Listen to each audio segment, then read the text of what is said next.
We have yet another call to make out of New York. Democrat Kate Conley has won the Democratic nomination in New York's 17th district and will face Republican Mike Lawler in November. She's a combat veteran who served in both Iraq and Afghanistan, which is kind of a nice segue into my next guest, because right now Nancy LaCour is leading in the runoff to become the Democratic candidate in South Carolina's 1st district. Nancy LaCour is a 3-star admiral and the former chief of the Navy Reserve who was unceremoniously forced out under Trump's former cable news host turned defense secretary, Pete Hegseth. And a pattern we have seen over this Trump administration over and over again.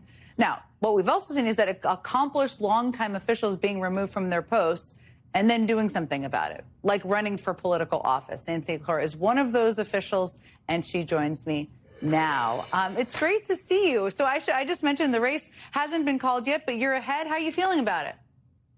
We feel really good. I think we'll get it called here shortly. I've got, all my supporters here. They're waiting for me after I'm done with this. Hopefully we'll be able to actually address the crowd here.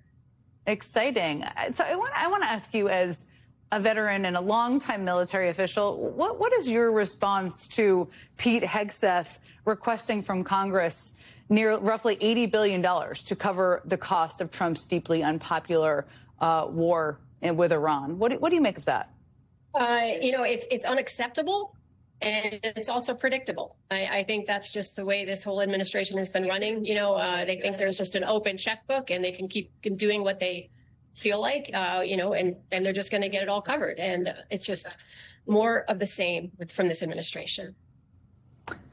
You're part of a group of senior military officials, and I just went through your incredible resume, which I'm sure the people in your district recognize as well, who were dismissed by Defense Secretary Hegseth as part of this massive purge of very qualified people. What has been your response to that kind of purge happening at the same time as a major conflict? What should people understand about the impact of that?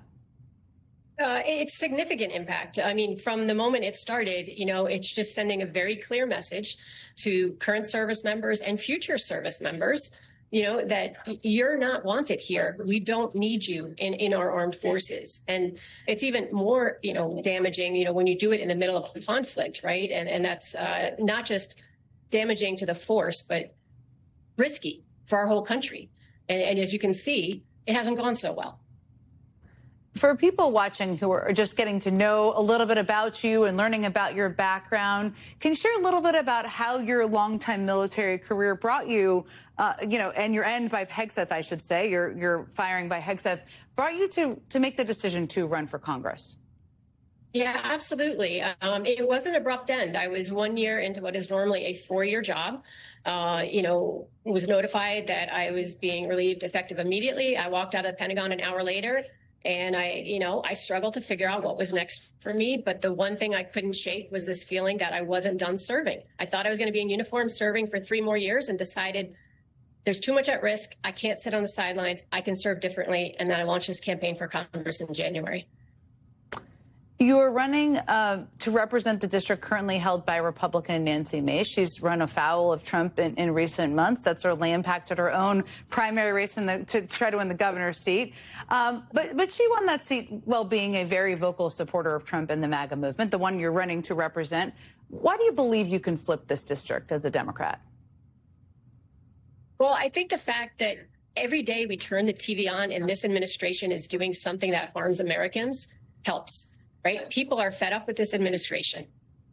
And if I focus on what matters to everybody in this district, which is what I've been campaigning on, the cost of living, affordability, whatever you want to call it, impacts everybody. That's not just Democrats. It's Democrats, Republicans, and independents. And if we focus on those things that are impacting everybody in this district, people who are fed up with Nancy Mace as well.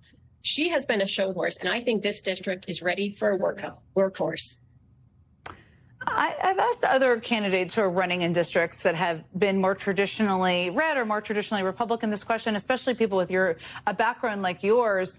How has the war in Iran been playing? How have people been digesting it? What have those conversations been like as you've been campaigning in the district? Yeah, people come to me in tears, literally. I walk into events and people come up to me in tears and they're like, you understand this. You need to help us. We want somebody who will push back against this administration. And it is very real for this district. We have a very, very heavy military footprint, a huge veteran population here. and people are just fed up. I have some news for you that I think you're going to really like while we've been sitting here, because the Associated Press, which is what we go with too, just called the race for you to be the Democratic nominee. So congratulations to you. I know you want to go talk to your supporters, but I'm delighted to deliver that news to you as well. Thank you so much for taking the time, being with us. All right, Jen. Thanks to you. Thank you. Take care.